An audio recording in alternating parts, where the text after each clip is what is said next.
Hello friends, welcome again to my YouTube channel. And आज हम बात करने जा रहे हैं बच्चों के टैंट्रम्स और मेल्टडाउन्स के बारे में।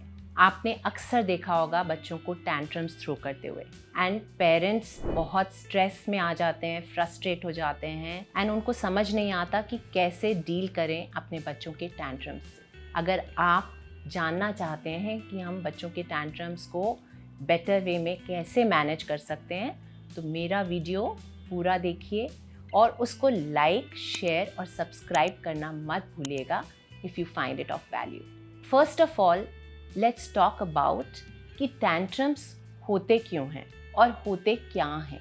सो टैंट्रम्स हैं जब हमारे बच्चे अपने इमोशंस को एक पॉजिटिव वे में एक्सप्रेस नहीं कर पाते। वो चिल्लाते हैं, चीखते हैं, गुस्सा करते हैं, कई बारी ज़मीन पर लेट जाते हैं या फिर रोना शुरू कर देते हैं। कई बारी किसी को हिट करते हैं या अपने आप को नुकसान पहुंचाते हैं। कुछ इसी तरह से टैंट्रम दिखाई देता है और पेरेंट्स फ्रस्ट्रेट हो जाते हैं। उनको नहीं समझ आता कि इसको कैसे डील करें। समटाइम्स वो अपना ही आपा खो बैठते हैं। Sometimes they lose their own cool when a child is throwing a tantrum. So let's understand कि टैंट्रम होते क्यों हैं। फर्स्ट ऑफ ऑल मैं आपको बताना चाहती हूँ कि टैंट्रम्स टॉडलर एज ग्रुप में यानी कि 1 to 3 इयर्स की एज में होना नॉर्मल होता है और उनको हम प्योर टैंट्रम कहते हैं या ट्रू टैंट्रम कहते हैं। और कई बारी ये जल्दी भी शुरू हो जाते हैं, as early as may be 9 months of age. And उस समय इनका होना स्वाभाविक है क्योंकि हमारा जो बच्चों का ब्रेन है वो बहुत तेज़ी से डेवलप हो रहा है और इमोशनल ब्रेन भी डेवलप हो रहा है। जो हमारा एनालिटिकल ब्रेन है, जो सोचने का, एनालाइज करने का, लॉजिकल थिंकिंग का, डिसीजन जिसको हम नियोकॉर्टेक्स या प्रीफ्रंटल कॉर्टेक्स कहते हैं, वो अभी डेवलप नहीं होता। तो बच्चे जो भी करते हैं वो अपनी इमोशनल ब्रेन से ड्रिवन होके करते हैं। एंड इसलिए जब भी अगर कोई भी चीज़ उनको परेशान कर रही है, वो गुस्सा हैं, किसी चीज़ को लेके फ्रस्ट्रेटेड हैं, उन्हें अटेंशन चाहिए, उन्हें भूख लग रही है, उन्हें नींद आ रही है और उनको नहीं पता कि वो लैंग्वेज में कैसे उसको एक्सप्रेस करें, तो वो टैंट्रम थ्रो करते हैं, रोकर, चिल्लाकर, कुछ चीज़ को हिट कर कर या फिर गुस्सा करके।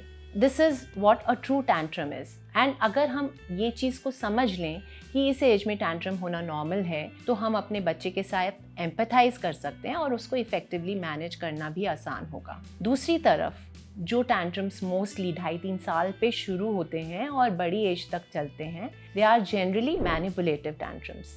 जब बच्चा टैंट्रम थ्रो करता है क्योंकि उसे पता है कि ऐसा करने से जो वो चाहता है वो पूरा हो जाएगा। तो सपोज़ बच्चे को आप मार्केट लेकर गए हैं और उसको कोई टॉय चाहिए और वो टॉय की ज़िद करता है और अगर आप मना करते हैं तो वो रोने लगता है, चिल्लाने लगता है या वहीं पर आपको हिट करता है या ज़ोर ज़ोर से कुछ कहने लगता है। And that is a manipulative tantrum. और अगर आपने एक बारी उस टैंट्रम के दौरान पर उसकी बात मान ली या बच्चे को लगा मैं ऐसे करूँगा तो मेरी बात मान ली जाएगी, तो वो बिहेवियर रीइंफोर्स होता है और वो बच्चा बारी बारी टैंट्रम्स थ्रो करता है। So this is about the type of tantrums.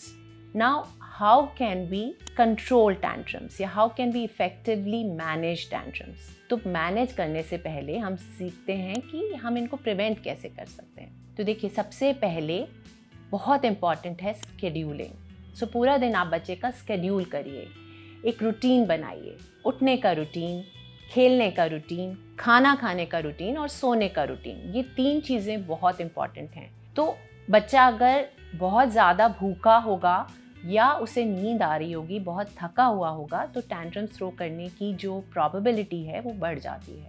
तो ध्यान रखें कि आपका बच्चा बहुत ज़्यादा भूखा भी नहीं हो और जब उसे नींद आ रही हो मतलब वो प्रॉपर्ली सोए, बहुत ज़्यादा थका हुआ भी ना हो। तो इन 2 चीज़ों का आप मेन ध्यान रखें। अगर इस तरह से आप स्केड्यूल करेंगे तो बच्चा सिक्योर भी फील करेगा एंड वो ज़्यादा काम भी रहेगा और कंपोज रहेगा और टैंट्रम्स कम थ्रो करेगा।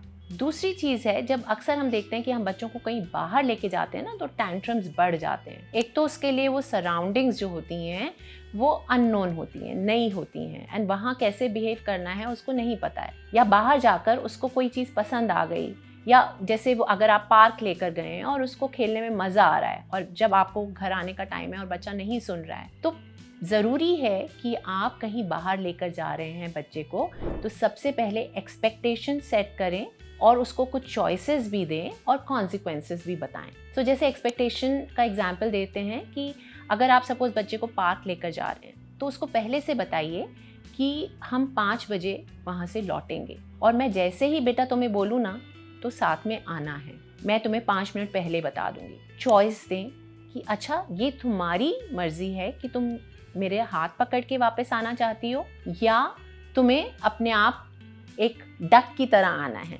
सो चॉइस दीजिए। चॉइसेस देने से बच्चे को जो एक ऑटोनॉमी का सेंस होता है, इस समय सेल्फ का सेंस बहुत होता है 1 से 3 साल के बच्चों में कि मैं कर सकता हूँ या मैं इस चीज़ के लिए काबिल हूँ। सो वो उसको एक बूस्ट होएगा। सो रिस्पेक्ट दैट और उसको चॉइसेस दीजिए। और तीसरी चीज़ कॉन्सिक्वेंसेस, कि बेटा अगर देखो मैं 5 मिनट्स दूंगी और अगर तुम साथ नहीं चले ना, तो फिर हम नेक्स्ट डे नहीं जाएंगे पार्क। सो ये 3 चीज़ें जब आप उसको पहले से सेट करेंगे, अपनी एक्सपेक्टेशंस, चॉइसेस देंगे और कॉन्सिक्वेंसेस भी बताएंगे, दैट विल प्रिवेंट टैंट्रम्स। और एक चीज़ है कि आप पहचानना सीखिए, देखना शुरू करिए वो वार्निंग साइंस के लिए कि बच्चा ना अब टैंट्रम थ्रो करने वाला है। तो मे बी बच्चे के चेहरे के जो एक्सप्रेशंस हैं वो आपको देखें कि आप बदल रहे हैं, बच्चे को पसीना आ रहा है, बच्चा अपनी मुट्ठियाँ बंद कर रहा है, तो समझ लीजिए कि वो अब टैंट्रम थ्रो करने वाला है। एंड उस समय आप क्या तरकीब यूज़ कर सकते हैं, एक है कि आप उसको डिस्ट्रैक्ट कर सकते हैं, आप उसका ध्यान कहीं और बटा सकते हैं। So that will also prevent tantrum. और एक चीज़ है कि आप अपने बच्चे के ट्रिगर्स को समझिए, क्या क्या चीज़ें बच्चे के टैंट्रम्स को ट्रिगर करती है। सपोज आपका बच्चा बहुत पर्टिकुलर है, उसको हर रोज ग्रीन कलर की प्लेट में खाना खाना है या उसको ब्लू कलर का ही ड्रेस पहनना है, तो आप उस चीज़ को कंटेस्ट मत करिए, इस चीज़ को इंश्योर करिए कि आपके घर में खूब सारी ग्रीन प्लेट्स हैं और उसकी बहुत सारी ब्लू ड्रेसेस हैं। Let the child have what he wants, इसमें कोई नुकसान नहीं है। तो again this will prevent the child from throwing a tantrum. और एक चीज़ बहुत इंपॉर्टेंट है, अपना खुद का स्ट्रेस मैनेज करना, अपना काम एज अ पेरेंट मेंटेन करना। अगर आप काम हैं, आप कंपोज्ड हैं, आप स्ट्रेस नहीं हैं, तो आपका बच्चा भी काम रहेगा, स्ट्रेस फ्री रहेगा और टैंट्रम्स कम थ्रो करेगा। तो ये तो रही बात 1 से 3 साल के बच्चों की।